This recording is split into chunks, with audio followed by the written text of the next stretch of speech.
students, now open your English textbook, page number 21, unit 3, water, water everywhere. So you will write down in your date 2nd September 21 class work, and chapter number है water, water everywhere, unit 3. Okay, water water everywhere का मतलब क्या होता है?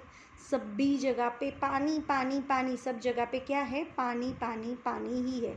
आप जानते हो कि यहाँ पे हमारे पूरे वर्ल्ड में 70% वाटर है और 30% लैंड है. कितना है? 70%. टोटल 70% वाटर है और 30% लैंड है. तो हाँ, we are going to learn about activity 1. Here is one pictures दिया गया है, आपने देखा. See this pictures. यहाँ पे क्या बताया गया है? पिक्चर्स दिखाई दे रहा है. ये पूरा वाटर साइकिल के हिसाब से पूरा पिक्चर्स है. तो ये पिक्चर्स आपको you will draw in your English notebook. इसके अंदर आपको ये पिक्चर्स ड्रॉ करना है और उसके बारे में आपको लिखना है. यहाँ पे बताया गया है this unit is about the water that is necessary for life on our planet. Look at the pictures, write the names of as many object as you can. मतलब यहाँ पे वाटर, मतलब यहाँ पे आपको वाटर के बारे में बताया गया कि हमारी लाइफ में जीने के लिए प्लैनेट पे पानी की ज़रूरत कितनी है ना. We can live without water, है ना. अपने पानी के बगैर यहाँ पे रह नहीं सकते. Okay, so let's move forward. Activity 1. तो यहाँ पे बताया गया है कि पानी के बगैर हम नहीं रह सकते. तो यहाँ पे एक लुक एट द पिक्चर्स. यहाँ पे जो पिक्चर्स बताया गया है एक वाटर साइकिल ही है. तो यहाँ पे क्या क्या पिक्चर्स में क्या क्या ऑब्जेक्ट है वो बताया गया. यहाँ पे आप देख रहे हो, पहले है क्लाउड्स, है ना. तो यहाँ पे है क्लाउड, है ना. फिर यहाँ पे है जैसे ये छोटे छोटे डॉट जा रहे हैं तो वो क्या है? रेन. ओके. फिर यहाँ से जो जा रहा है वो माउंटेन्स है. उसको आप बोलते हैं हाईलैंड. मतलब एक ज़मीन और माउंटेन्स जा रहे हैं, हाईलैंड भी बोल सकते हो. यहाँ पे सी या रिवर होता है जो पानी का एरिया होता है. फिर यहाँ पे होता है वेपर से यहाँ पे जाता है सन. यहाँ पे पिक्चर्स में क्या दिखाई देता है? सन के बाद यहाँ पे है क्लाउड. तो यहाँ पे आपको उसके नाम लिखने हैं कि कितने ऑब्जेक्ट है. तो मैंने यहाँ पे खाली लिखा हुआ है sun, clouds, rain, sea, water, evaporations, river and highland. तो आपको वो आपकी नोटबुक के अंदर लिखना है. सेकंड यहाँ पे क्वेश्चन ही है, what is happening to the water in the picture. तो यहाँ पे जो क्वेश्चन है उसका यहाँ पे बताना है आपको. मैं एक्सप्लेन करती हूँ, फिर उसका आंसर्स में बाद में लिख के आपको पिक्चर्स फ़ोटो भेज दूँगी. तो you will write down in your notebook. तो यहाँ पे क्या बताया गया है? यहाँ पे जो है सन है. ओके. तो यहाँ पे एक वाटर साइकिल है. सन में से जो हीट होती है, गर्मी से यहाँ पे इवेपोरेशन होके यहाँ पे आता है. यहाँ पे सी और रिवर में यहाँ से वो उसका पूरा मतलब जो गर्मी की वजह से गैस की फॉर्म में से आ जाता है. जैसे वो वेपर गैस बनकर क्लाउड में, फिर वो वहाँ से जाता है क्लाउड में जाता है. क्लाउड में जाने के बाद यहाँ पे जो उसका निकलता है गैस की फॉर्म में से, लिक्विड फॉर्म में से, तो वो रेन बनता है. तो रेन से फिर पूरा रेन की बारिश होती है. वो पूरा पानी रेन फिर वहाँ से कहाँ जाता है? पूरा नदियों में जाता है. नदियों से, रिवर से मतलब वहाँ पे जाता है सागर में से जाता है ओशन में. ओके. तो यहाँ पे आपको साइंस में आती ही होगी वाटर साइकिल, इसलिए आपको पता ही होगा. पर जस्ट मैंने आई विल एक्सप्लेन यू कि एक वाटर साइकिल ही है यहाँ पे. तो ऐसी तरह के गैस के गैस के फॉर्म से वो पूरा लिक्विड फॉर्म से पूरा बारिश बनता है. वो हीट की गर्मी से यहाँ पे पूरा आता है. तो वो एक इवापोरेशन की वजह से, वेपर की उस सब से यहाँ पे होता है. ओके. तो ये पूरा एक पिक्चर्स यहाँ पे मैंने बोला है. तो you will draw in your notebook this pictures and also you will write down in object कि यहाँ पे पिक्चर्स में क्या है, और इसका आंसर्स मैं आपको बता दूँगी. यहाँ पे activity 2. Okay. Now we are going to learn about activity 2, water boy part 1. यहाँ पे एक वाटर बॉय जो एक लड़का है उसके बारे में पूरी स्टोरी है. वन बॉय है और he is waste for water, मतलब वो पानी को बहुत सारा वेस्ट करता है. तो उसके बारे में यहाँ पे एक स्मॉल स्टोरी है. मतलब पार्ट 1 है, फिर उसके बारे में पार्ट 2 है. तो यहाँ पे विजय, उसका नाम है Vijay. Okay. Vijay like to play with water. उसको विजय को पानी में खेलना बहुत ही पसंद है.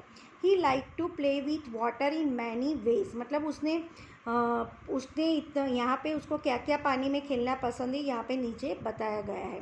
तो first of all he like to fill up a big tub with water and play with his toy boat in there, मतलब वो क्या करता है, पहले एक बड़ा सा बिग टब लेता है, उसमें पानी भरता है, फिर उसके अंदर वो अपना टॉय मतलब बोट रखता है, फिर उससे से वो खेलता है और पानी का वेस्टेज करता है।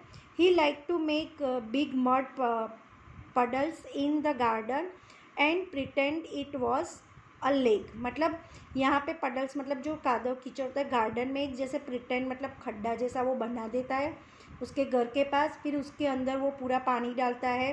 बिग मड मतलब बहुत बड़ा जो होता है ना मिट्टी वाला, उसके अंदर वो पूरा खड्डा बना देता है, उसके अंदर पानी डालता है, फिर वो पानी से खेलता है, तो वो उसको ज़्यादा पसंद आता है ऐसा खेलने के लिए, और इसी तरह वो पानी का मतलब वाटर का वेस्ट करता है।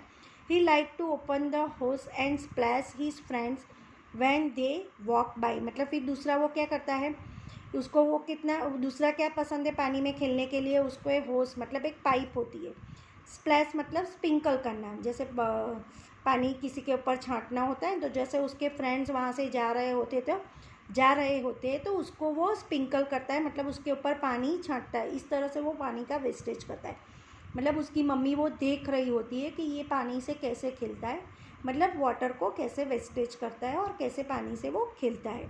His mother told him many times not to waste water but he did not listen, मतलब उसकी मदर मतलब एवरी टाइम मतलब उसकी मदर उसको बोलती है बार बार के तू पानी का वेस्टेज मत कर, और वो सुनता नहीं है। ओके, फिर यहाँ पे है one day his mother decided to make from with her to visit her brother, मतलब वन डे उसकी मदर डिसाइड करती है कि उसको लेके वो उसके अंकल के यहाँ, मतलब उसके हर ब्रदर, उसको मामा बोलते हैं पर जैसे हम लोग बोलते हैं अंकल के यहाँ जाने का डिसाइड करते हैं।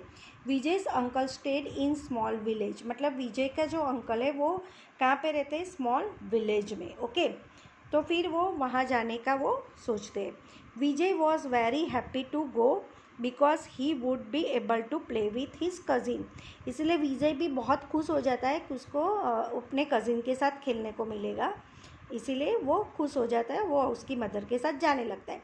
विजय and his mother arrive to his uncle's place late at night and Vijay went off to sleep, मतलब वो लोग बहुत रात को, मतलब जहाँ पे उसके अंकल रहते हैं मतलब उसके मामा रहते हैं उसके घर वो पहुँचते तो बहुत लेट नाइट हो जाता है, मतलब बहुत देर हो जाती है, तो वहाँ पे जब पहुँचते हैं तब विजय पूरा थक गया होता है, मतलब बहुत टायर्ड हो गया होता है, तो वो सो जाता है। Suddenly in the middle of the night Vijay woke up. There was a lot of noise outside his room, मतलब उसको एकदम से वो आधी रात को विजय वो कब मतलब खड़ा हो जाता है और वो देखता है कि बाहर के रूम से बहुत सारी आवाज़ आ रही है। ओके, तो फिर वो देखता है कि आवाज़ इतनी सारी आ रही है, तो सडनली वो एकदम से इतनी सारी आवाज़ बाहर से कहाँ से आ रही है, वो एकदम चौंक जाता है। Vijay could not understand why so many people were awake at night, but he was very tired.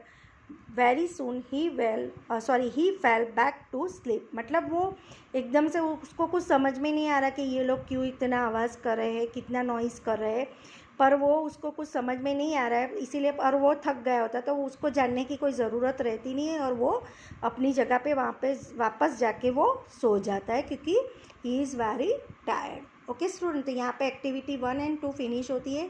You will write down your new words, just now I will send the pic for the new words and also I will send the pic for the 2 answers and you will draw in your notebook for these pictures. Okay, आपको draw करना है ये pictures आपकी English की notebook के अंदर, और 2 answers मैं भेज रही हूँ वो उसको आपको लिखना है आपकी नोटबुक के अंदर, और न्यू वर्ड्स भी मैं भेज रही हूँ। Okay students, thank you.